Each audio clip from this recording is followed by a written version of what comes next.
ನಮಸ್ಕಾರ. ರಿವ್ಯೂ ಚಾನಲ್ಗೆ ಸ್ವಾಗತ. ನಾನು ಸೌಖ್ಯ ಗಾಂವ್ಕರ್. ರಾಹುಲ್ ಗಾಂಧಿ ವಿರುದ್ಧ ಮುಗಿಬಿದ್ದ ಬಿಜೆಪಿ ದೇಶದ ಆರ್ಥಿಕತೆಯನ್ನು ಬುಡಮೇಲು ಮಾಡುವ ಮತ್ತು ರಾಷ್ಟ್ರಕ್ಕೆ ಸಮಸ್ಯೆಯನ್ನು ತಂದಿಡುವ ಟಾರ್ಗೆಟ್ ಹಾಕ್ಕೊಂಡಿದ್ದೀರಾ ಅಂತ ಈಗ ಕೈಪಾಳೆಯದತ್ತ ಬಿಜೆಪಿ ಸರ್ಕಾರದ ಭಾಗವಾಗಿರುವ ಮಿನಿಸ್ಟರ್ಸ್ ಎಲ್ಲ ಈಗ ಮುಗಿಬೀಳ್ತಾ ಇರೋದು. ಹಿಂಡನ್ಬರ್ಗ್ ಹೊಸ ರಿಪೋರ್ಟ್ಗೆ ಸಂಬಂಧಪಟ್ಟಂತೆ ಕಿಡಿ ಹೊತ್ತುಕೊಂಡಿದೆ. ಮೋದಿ ಸರ್ಕಾರಕ್ಕೆ ಹೊಸ ತಲೆನೋವಿನಂತೆ ಕಂಡು ಬರ್ತಿರುವಂತಹ ಅಸಲಿಗೆ ಈ ರಿಪೋರ್ಟ್ ಬಗ್ಗೆ ಸುಪ್ರೀಂ ಕೋರ್ಟ್ ಏನಾದರೂ ಗಮನ ವಹಿಸಿದರೆ ಒಂದಿಷ್ಟು ಸಮಸ್ಯೆಗಳಿಗೆ ದಾರಿಯಾಗತ್ತಾ ಅನ್ನೋ ಚರ್ಚೆಗಳು ಕೂಡ ನಡೀತಿರೋ ಹೊತ್ತಲ್ಲಿ ಈಗ ಕೆಂಡವಾಗಿರೋದು ಬಿಜೆಪಿ ಏನಂತ ಆನ್ಸರ್ ಮಾಡ್ತಾ ಇದೆ. ಹಾಗಾದರೆ ಕಾಂಗ್ರೆಸ್ ಎತ್ತಿರುವ ಪ್ರಶ್ನೆಗಳಿಗೆ ಈ ಹೊಸ ಗಂಭೀರ ಆರೋಪದ ಕುರಿತಾಗಿ ಮಾಹಿತಿ ಮುಂದೆ ಇಡ್ತಾ ಇದೀವಿ. ಮಿಸ್ ಮಾಡಿದ್ರೆ ನಮ್ಮ ಚಾನಲ್ನ ಸಬ್ಸ್ಕ್ರೈಬ್ ಮಾಡಿ, ನಿಮ್ಮ ಅಭಿಪ್ರಾಯ ಕಮೆಂಟ್ ಮಾಡಿ ತಿಳಿಸಿ. ಎಸ್ ವೀಕ್ಷಕರೇ, ಹಿಂದೆ ಅದಾನಿ ಸಮೂಹ ಷೇರು ಮಾರುಕಟ್ಟೆಯಲ್ಲಿ ಅಕ್ರಮ ಮಾಡಿದೆ ಅಂತ ಹಿಂಡನ್ಬರ್ಗ್ ರಿಪೋರ್ಟ್ ಕಳೆದ ವರ್ಷ ಏನು ಆರೋಪ ಮಾಡಿತ್ತು, ಇನ್ವೆಸ್ಟಿಗೇಷನ್ ರಿಪೋರ್ಟನ್ನು ರಿಲೀಸ್ ಮಾಡುವ ಮೂಲಕ ಅದು ಕೋಲಾಹಲಕ್ಕೆ ಕಾರಣ ಆಗಿತ್ತು. ರಾಜಕಾರಣದಲ್ಲಿ ಮೋದಿ ಉತ್ತರಿಸಬೇಕು ಇದಕ್ಕೆ ಅನ್ನೋ ತನಕ, ಕೊನೆಗದು ಸುಪ್ರೀಂ ಕೋರ್ಟ್ ಕದ ತಟ್ಟುವ ತನಕ ಹೋಗಿ ತೆರೆ ಎಳೆಯಲಾಗಿದೆ ಅಲ್ವಾ. ಈಗ ಫ್ರೆಶ್ ರಿಪೋರ್ಟ್ ಒಂದು ಸಂಚಲನ ಸೃಷ್ಟಿ ಮಾಡಿದೆ. ಗೌತಮ್ ಅದಾನಿ ಒಡೆತನದ ಅದಾನಿ ಸಮೂಹಕ್ಕೆ ಸೇರಿದ ಬೇನಾಮಿ ವಿದೇಶಿ ಕಂಪನಿಗಳಲ್ಲಿ, ಫೇಕ್ ಕಂಪನಿಗಳಲ್ಲಿ ಭಾರತೀಯ ಷೇರುಪೇಟೆ ನಿಯಂತ್ರಕ ಮಂಡಳಿ ಅಂದರೆ ಸೆಬಿ ಮುಖ್ಯಸ್ಥೆಯ ಹೂಡಿಕೆಯೇ ಇದೆ ಅಂತ ಈಗ ಹಿಂಡನ್ಬರ್ಗ್ ಹೊಸ ರಿಪೋರ್ಟ್ ಗಂಭೀರ ಆರೋಪ ಮಾಡಿರೋದು. ಅದಕ್ಕೆ ಇವರ ನಡುವೆ ಇರುವಂಥ ಸಂಬಂಧದಿಂದಾನೇ, ಇವರ ಟೈಅಪ್ಪಿಂದಾನೇ ಕ್ಲೀನ್ ಚಿಟ್ ಕೊಟ್ಟಿರೋದು ಕೇಸ್ಗೆ ಅನ್ನೋ ರೀತಿಯಲ್ಲಿ ಗಂಭೀರ ಆರೋಪವನ್ನು ಈಗ ಪ್ರತಿಪಕ್ಷಗಳು ಮಾಡೋದಕ್ಕೆ ಅಸ್ತ್ರ ಸಿಕ್ಕಂತಾಗಿದೆ. ಬಹುದೊಡ್ಡ ಹಗರಣ ಇದು. ಈ ಬಗ್ಗೆ JPCಯಿಂದ ಅಂದರೆ ಜಂಟಿ ಸಂಸದೀಯ ಸಮಿತಿಯಿಂದ ತನಿಖೆಯಾಗಬೇಕು ಅಂತ ಕಾಂಗ್ರೆಸ್, ಇನ್ನಿತರ ಪಕ್ಷಗಳು, INDA ಕೂಟದ ಪಕ್ಷಗಳೆಲ್ಲ ಮುಗಿಬೀಳ್ತಾ ಇರೋದು. ಮತ್ತು ಸೆಬಿ ಮುಖ್ಯಸ್ಥೆ ತಕ್ಷಣಕ್ಕೆ ಮಾಧವಿ ಬುಚ್ ರಾಜೀನಾಮೆ ಕೊಡಬೇಕು, ಇನ್ವೆಸ್ಟಿಗೇಷನ್ಗೆ ಓಪನ್ ಇರಬೇಕು. ಇವರು ಯಾಕೆ ತಪ್ಪಿಲ್ಲ ಅಂದರೆ ಹೆದರ್ಕೊಳ್ತಿದ್ದೀರಿ, ಮೊದಲು ರಾಜೀನಾಮೆ ಕೊಡಿ, ಎದುರಿಸಿ ಇನ್ವೆಸ್ಟಿಗೇಷನ್, ಆಮೇಲೆ ನೀವು ತಪ್ಪಿತಸ್ಥರಲ್ಲ ಅಂತ ಸಾಬೀತಾದರೆ ಮತ್ತೆ ಹೋಗಿ ಕೂತ್ಕೊಳ್ಳಿ ಅನ್ನೋ ರೀತಿಯಲ್ಲಿ ಸೆಡ್ ಹೊಡಿತಾ ಇದ್ದಾರೆ. ಅಷ್ಟೇ ಅಲ್ಲ, ಭಾರತ ಸ್ಟಾಕ್ ಮಾರ್ಕೆಟ್ ನಂಬಿಕೆಗೆ ಅರ್ಹವಲ್ಲ ಅನ್ನೋ ರೀತಿಯ ರಾಹುಲ್ ಗಾಂಧಿ ಅವರ ಸ್ಟೇಟ್ಮೆಂಟ್ಗಳೇ ಈಗ ಬಿಜೆಪಿಗೆ ಅಸ್ತ್ರವಾಗಿದೆ ಈ ಪರಿಸ್ಥಿತಿಯಲ್ಲಿ. ಹಾಗಾದರೆ ಬಿಜೆಪಿಯ ಕೌಂಟರ್ ಏನು, ಸೆಬಿ ಮುಖ್ಯಸ್ಥೆ ಮತ್ತು ಆಕೆಯ ಪತಿ ಕೊಡ್ತಿರುವಂಥ ಉತ್ತರ ಏನು, ಅದನ್ನು ನೋಡ್ತಾ ಹೋಗೋಣ. ಬಿಜೆಪಿ ಹೇಳ್ತಾ ಇರೋದು, ಒಂದು ರಾಷ್ಟ್ರದ ಆಧಾರವಾಗಿರುವಂಥ ಷೇರು ಮಾರ್ಕೆಟನ್ನೇ ಅನುಮಾನಿಸುವ ಮೂಲಕ, ಅದರ ನ್ಯಾಯಯುತವಾದಂತಹ ಕಾರ್ಯವಿಧಾನವನ್ನೇ ಅನುಮಾನಿಸುವ ಮೂಲಕ ಇಡೀ ಜಗತ್ತಿಗೆ ತಪ್ಪು ಸಂದೇಶ ಸಾರುವ ಮತ್ತು ಆ ದೇಶದ ಆರ್ಥಿಕತೆಯನ್ನೇ ಬುಡಮೇಲು ಮಾಡುವಂಥ, ಒಂದು ದೇಶದ ಬಲವನ್ನೇ ನಾಶಪಡಿಸುವಂತಹ ಕೆಲಸದ ಅಲ್ಲದೆ ಇನ್ನೇನಿದು ರಾಹುಲ್ ಗಾಂಧಿಯವರು ಮಾಡ್ತಿರೋದು. ಭಾರತಕ್ಕೆ ಅತಿ ದೊಡ್ಡ ಅನ್ಯಾಯವನ್ನು ರಾಹುಲ್ ಗಾಂಧಿಯವರು ಮಾಡ್ತಿದ್ದಾರೆ ಷೇರು ಮಾರ್ಕೆಟನ್ನು ಅನುಮಾನಿಸುವ ಮೂಲಕ ಅಂತ ಈಗ ಬಿಜೆಪಿ ಮುಗಿಬೀಳ್ತಾ ಇದೆ. ಅಷ್ಟೇ ಅಲ್ಲ, ಸುಪ್ರೀಂ ಕೋರ್ಟ್ ಮೇಲೂ ನಂಬಿಕೆ ಇಲ್ವಾ ನಿಮಗೆ ಅಂತ ರಾಹುಲ್ ಗಾಂಧಿಯವ್ರನ್ನ ಕೌಂಟರ್ ಮಾಡ್ತಿರೋದು. ಜನವರಿಯಲ್ಲಿಯೇ ಸುಪ್ರೀಂ ಕೋರ್ಟ್ ರಚಿಸಿದ್ದಂಥ ಕಮಿಟಿಯ ಮೂಲಕವೇ ಯಾವುದೇ ಇರೆಗ್ಯುಲಾರಿಟೀಸ್ ಇಲ್ಲ ಅನ್ನುವಂಥ ರಿಪೋರ್ಟ್ ಬಂದಿದೆ. ಕ್ಲೀನ್ ಚಿಟ್ ಸಿಕ್ಕಿದೆ ಈ ಕೇಸಲ್ಲಿ. ಭಾರತದಲ್ಲಿ ಬಿಟ್ಟು ಹಾಕಿ ಅಮೆರಿಕಾನೇ ಅದಾನಿ ಗ್ರೂಪ್ ಜೊತೆ ಕೈ ಜೋಡಿಸಿಲ್ವಾ? ಅದೇ ಈಗ ಕಾಂಗ್ರೆಸ್ಗೆ ಕೊಡ್ತಾ ಇರುವಂತಹ ಕೌಂಟರ್. ಅಮೆರಿಕವೇ ಹಿಂಡನ್ಬರ್ಗ್ ರಿಪೋರ್ಟ್ ಅನ್ನು ಒಪ್ಪಲಿಲ್ಲ. ಅದೇ ಅಮೆರಿಕ ಸರ್ಕಾರ ಎಷ್ಟೋ ಕೋಟಿಗಟ್ಟಲೆ ಅದಾನಿ ಗ್ರೂಪ್ ಜೊತೆಗೆ ಇನ್ವೆಸ್ಟ್ ಮಾಡಿಕೊಂಡು ಬೇಕಾದಷ್ಟು ಪ್ರಾಜೆಕ್ಟ್ಗಳನ್ನು ಮಾಡ್ತಾ ಇದೆ. ಅಂಥದ್ರಲ್ಲಿ ಈಗ ಅದಾನಿ ಗ್ರೂಪ್ ಸರಿ ಇಲ್ಲ ಅನ್ನೋದನ್ನು ಹಿಂಡನ್ಬರ್ಗ್ ರಿಪೋರ್ಟ್, ಅಮೆರಿಕಾದ ಸಂಸ್ಥೆಯೇ ಕೊಟ್ಟಿರುವ ರಿಪೋರ್ಟನ್ನು ಆದೇಶವಾದರೂ ನಂಬಿದ್ರೆ ಅದಾನಿ ಜೊತೆ ಕೈ ಜೋಡಿಸಬಾರ್ದಿತ್ತು. ಅದಾನಿ ಗ್ರೂಪ್ ಜೊತೆಗೆ ಯಾವಾಗ ಇನ್ವೆಸ್ಟ್ಮೆಂಟ್ ಮಾಡ್ತು ಅಮೆರಿಕ, ಆಗಲೇ ಇದು ಸಿಕ್ಕಾಪಟ್ಟೆ ಸದ್ದು ಮಾಡ್ತು. ಅಮೆರಿಕ ಹಿಂಡನ್ಬರ್ಗ್ ರಿಪೋರ್ಟ್ಗೆ ನಾವು ಮಹತ್ವ ಕೊಡಲ್ಲ ಅನ್ನೋ ರಿಯಾಕ್ಷನ್ ಕೊಟ್ಟಿದ್ದು ಕೂಡ ಗಮನ ಸೆಳೆದಿತ್ತು.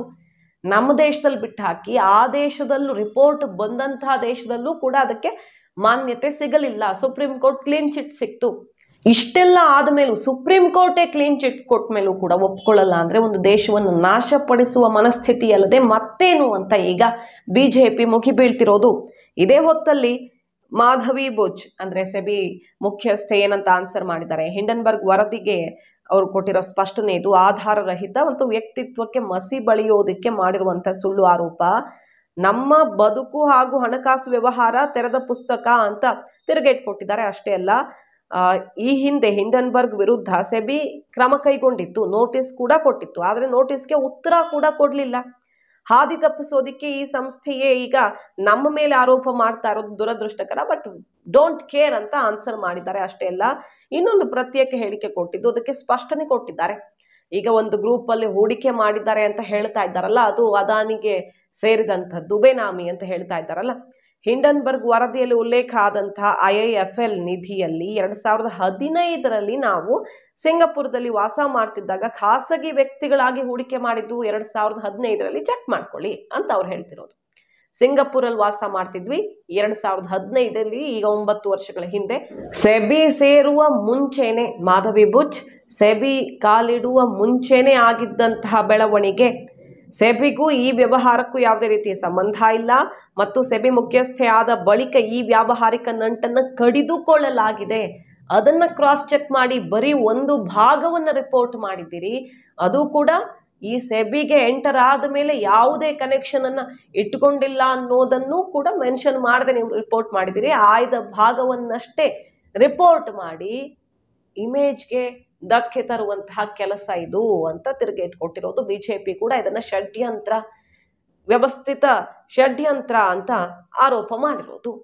ಮತ್ತೊಂದು ಕಡೆ ಬಿಜೆಪಿ ಇದನ್ನ ಕಾಂಗ್ರೆಸ್ಸೇ ಮಾಡಿರೋ ಷಡ್ಯಂತ್ರ ಅಂತ ಹೇಳ್ತಾ ಇದೆ. ಇದು ದೇಶದ ಆರ್ಥಿಕತೆಯ ಹಳಿ ತಪ್ಪಿಸೋದಿಕ್ಕೆ. ಮೋದಿ 3ನೇ ಅವಧಿಗೆ ಈಗ ಪ್ರಧಾನಿಯಾಗಿದ್ದಾರೆ. ದೇಶದ ಆರ್ಥಿಕತೆ ಒಳ್ಳೆ ದಾರಿಯಲ್ಲಿ ಸಾಗ್ತಾ ಇದೆ. ಆ ಒಂದು ಬೆಳವಣಿಗೆಯ ದಾರಿಯನ್ನು ತಪ್ಪಿಸೋದಿಕ್ಕೆ, ಅಭಿವೃದ್ಧಿಯ ಹಳಿ ತಪ್ಪಿಸೋದಿಕ್ಕೆ ಅಂತಾನೆ ವ್ಯವಸ್ಥಿತವಾಗಿ ಕಾಂಗ್ರೆಸ್ ಷಡ್ಯಂತ್ರ ಮಾಡಿದೆ ಅಂತ ತಿರುಗೇಟ್ ಕೊಟ್ಟಿದ್ದು. ಸುಪ್ರೀಂ ಕೋರ್ಟ್ ಮೇಲೂ ನಿಮಗೆ ನಂಬಿಕೆ ಇಲ್ವಾ ಅನ್ನುವ ಕೌಂಟರ್ ಅಟ್ಯಾಕ್ ಅನ್ನು ಮಾಡಿರುವುದು. ಕಾಂಗ್ರೆಸ್ ಈಗ ಹೇಳ್ತಿದೆ ಸುಪ್ರೀಂ ಕೋರ್ಟೇ ಮಧ್ಯ ಪ್ರವೇಶ ಮಾಡಲಿ, ಮತ್ತೊಂದ್ಸಲ ಇದನ್ನು ಪರಿಶೀಲಿಸಲಿ. ಈಗ ಕೊಟ್ಟಿರುವ ಫ್ರೆಶ್ ರಿಪೋರ್ಟ್ ಬಗ್ಗೆ, ಹಿಂಡನ್ಬರ್ಗ್ ಹಳೆ ರಿಪೋರ್ಟ್ಗೆ ಸಂಬಂಧಪಟ್ಟಂತೆ ಏನೂ ತಪ್ಪುಗಳಿಲ್ಲ ಅಂತ ಕ್ಲೀನ್ ಚಿಟ್ ಕೊಡಲಾಗಿತ್ತು. ಈಗ ಮತ್ತೆ ಮಧ್ಯ ಪ್ರವೇಶ ಮಾಡಿ ಹೊಸ ರಿಪೋರ್ಟ್ ಬಗ್ಗೆಯೂ ಕೋರ್ಟ್ ಪರಿಶೀಲಿಸಲಿ ಅಂತ ಕೇಳ್ಕೊಳ್ತಿದ್ದಾರೆ ರಾಹುಲ್ ಗಾಂಧಿ ಅವರು. ಅಷ್ಟೇ ಅಲ್ಲ, ಇದನ್ನ JPC ಅಂದ್ರೆ ಜಂಟಿ ಸಂಸದೀಯ ಸಮಿತಿಯ ತನಿಖೆಗೆ ಒಪ್ಪಿಸಬೇಕು. ಯಾಕೆ ಮೋದಿ ಅವರೇ ಹೆದರ್ತಾ ಇದ್ದೀರಾ? ಯಾಕೆ ಹಿಂಜರಿಕೆ ನಿಮಗೆ? ಯಾಕೆ ನಿಮ್ಮ ತಪ್ಪುಗಳೆಲ್ಲ ಹೊರಗಡೆ ಬರುತ್ತೆ, ಅದಾನಿ ಮೂಲಕ ನೀವು ಮಾಡಿಸಿದ್ದೆಲ್ಲ ಹೊರಗಡೆ ಬರುತ್ತೆ ಅನ್ನುವಂಥ ಹಿಂಜರಿಕೆಯ ಧೈರ್ಯ ಇದ್ರೆ ಈ ತನಿಖೆಗೆ ಒಪ್ಪಿಕೊಳ್ಳಿ ಅಂತೆಲ್ಲ ಸೆಡ್ ಹೊಡೆದಿರೋದು. ಅದಕ್ಕೆ ಕಾಂಗ್ರೆಸ್ ಈ ರೀತಿ ಷಡ್ಯಂತ್ರ ಮಾಡಿದೆ ಅಂತ ತಿರುಗೇಟ್ ಕೊಟ್ಟಿದ್ದಾರೆ. ಮೊನ್ನೆಯಷ್ಟೇ ಬಿಜೆಪಿ ರಾಹುಲ್ ಗಾಂಧಿ ವಿರುದ್ಧ ಒಂದು ಗಂಭೀರವಾದ ಆರೋಪ ಮಾಡಿತ್ತು. ಪಾಕಿಸ್ತಾನದಿಂದ ಯಾಕೆ ಮಾವಿನ ಹಣ್ಣುಗಳನ್ನ ಬಾಕ್ಸ್ ಗಟ್ಲೆ ರಾಹುಲ್ ಗಾಂಧಿ ಅವರಿಗೆ ಕಳಿಸ್ಕೊಡ್ಲಾಗುತ್ತೆ? ಇದು ಪದ್ಧತಿ, ಮಾವಿನ ಹಣ್ಣನ್ನ ಆತ್ಮೀಯರಿಗೆ ಕಳಿಸ್ಕೊಡೋದು. ಹಾಗಾದ್ರೆ ನೀವು ಪಾಕಿಸ್ತಾನ ಜೊತೆ ಏನ್ ನಂಟು ಇಟ್ಕೊಂಡಿದ್ದೀರಾ, ಯಾವ ಹಿಂಬಾಗಿಲಿನ ಸಂಬಂಧವನ್ನ ಇಟ್ಕೊಂಡಿದ್ದೀರಾ ತಿಳಿಸಿ ಅಂತ ತಿರುಗೇಟ್ ಕೊಟ್ಟಿತ್ತು. ಪಾಕಿಸ್ತಾನ ಎಂಬಸಿಯಿಂದ ಮಾವಿನ ಹಣ್ಣು ಬರುತ್ತೆ, 7 ಜನ MP ಗಳಿಗೆ ರಾಹುಲ್ ಗಾಂಧಿ ಅವ್ರನ್ನು ಸೇರಿದಂತೆ ಕೆಲವರಿಗೆ ಯಾಕೆ ಕಳಿಸ್ಕೊಟ್ಟಿದ್ದಾರೆ? ಅಂತಹ ಉಪಚಾರ ಯಾಕೆ? ಅಂತಹ ಸ್ನೇಹ ನಂಟು ಏನ್ ನಿಮ್ದು ಶತ್ರು ರಾಷ್ಟ್ರದ ಜೊತೆಗೆ ಅಂತ ತಿರುಗೇಟ್ ಕೊಟ್ಟಿತ್ತು. ಅಷ್ಟೇ ಅಲ್ಲ, ಕಾಂಗ್ರೆಸ್ನ ಹಿರಿಯ ನಾಯಕ ಬಾಂಗ್ಲಾದಲ್ಲಾದಂಗೆ ಇಲ್ಲೂ ಆಗತ್ತೆ ಅಂತ ಆಡಿದ ಮಾತುಗಳಿಗೆ ಅಷ್ಟೇ ತೀಕ್ಷ್ಣವಾದ ಪ್ರತಿಕ್ರಿಯೆ ಬಂದಿತ್ತು. ರಾಹುಲ್ ಗಾಂಧಿ ಅವರು ವಿದೇಶಕ್ಕೆ ಯಾಕೆ ಹೋಗ್ತಾರೆ ಅನ್ನೋದು ತುಂಬಾ ಚೆನ್ನಾಗಿ ಈಗ ನಿಮ್ಮ ಬಾಯಲ್ಲೇ ಹೊರಗಡೆ ಬಂತು ನೋಡಿ. ಭಾರತದ ವಿರುದ್ಧನೇ ಅಲ್ಲಿ ಹೋಗಿ ಕೆಟ್ಟ ಮಾತುಗಳನ್ನು ಆಳು ಬರ್ತಾರೆ, ಸೀಕ್ರೆಟ್ ಮೀಟಿಂಗ್ಗಳನ್ನು ಮಾಡ್ತಾರೆ. ಸೊ ದೇಶದ ವಿರುದ್ಧ ಷಡ್ಯಂತ್ರಗಳನ್ನು ರೂಪಿಸ್ತಾ ಇದ್ದೀರಾ, ಬಾಂಗ್ಲಾದಲ್ಲಾದಂತೆ ಇಲ್ಲೂ ಮಾಡೋದಿಕ್ಕೆ ಅಂತ ತಿರುಗೇಟು ಕೊಟ್ಟಂತಹ ಬೆನ್ನಲ್ಲೇ ಈ ಬೆಳವಣಿಗೆ, ಹಿಂಡನ್ಬರ್ಗ್ ಫ್ರೆಶ್ ರಿಪೋರ್ಟ್ ಬಗ್ಗೆ ಇದು ಕಾಂಗ್ರೆಸ್ನ ಷಡ್ಯಂತ್ರ, ನಿಲ್ಲಿಸಿ ಇದನ್ನ ಅಂತ ಬಿಜೆಪಿ ಕಿಡಿಕಾರಿರೋದು. ಸೊ ಬಿಜೆಪಿ ಕಾಂಗ್ರೆಸ್ನ ನಡುವೆ ಮತ್ತೊಂದು ಜಟಾಪಟಿ ತೀವ್ರ ಸ್ವರೂಪವನ್ನು ಪಡೆದುಕೊಳ್ತಾ ಇದೆ. ಸೆಬಿನೇ ಇದರಲ್ಲಿ ಇನ್ವಾಲ್ವ್ ಆಗಿದೆ, ಹಾಗಾಗಿ ಅವರು ಕ್ಲೀನ್ ಚಿಟ್ ಕೊಟ್ಟರು ಅನ್ನೋ ರೀತಿಯಲ್ಲಿ ಆಕ್ರೋಶ ವ್ಯಕ್ತವಾಗ್ತಿರೋದು. ಸೊ ಸುಪ್ರೀಂ ಕೋರ್ಟ್ಗೆ ಹೋಗಿ ಈ ಫ್ರೆಶ್ ರಿಪೋರ್ಟ್ ಗಮನಕ್ಕೆ ತರುವ ಪ್ರಯತ್ನಗಳಾಗ್ತಾವ. ಸುಪ್ರೀಂ ಕೋರ್ಟ್ ಇಂದಾನೆ ಕ್ಲೀನ್ ಚಿಟ್ ಸಿಕ್ಕಂತಹ ಪ್ರಕರಣದಲ್ಲಿ ಹೊಸ ತಿರುವು ಸಿಗಲಿದೆಯಾ ನೋಡ್ಬೇಕು. ಅದಾನಿ ಕೂಡ ಇದನ್ನ ತಳ್ಳಿ ಹಾಕಿದ್ದಾರೆ. ಇದು ಪದೇ ಪದೇ ದೇಶಕ್ಕೆ ಅವಮಾನ ಮಾಡುವಂತಹ ಷಡ್ಯಂತ್ರ ಅಂತ. ಮಾಹಿತಿ ನಿಮ್ಗೆ ಇಷ್ಟ ಆಗಿದ್ರೆ ಮಿಸ್ ಮಾಡಿದ್ರೆ ನಮ್ಮ ಚಾನಲ್ನ ಸಬ್ಸ್ಕ್ರೈಬ್ ಮಾಡಿ, ನಿಮ್ಮ ಅಭಿಪ್ರಾಯ ಕಮೆಂಟ್ ಮಾಡಿ ತಿಳಿಸಿ. Thank you.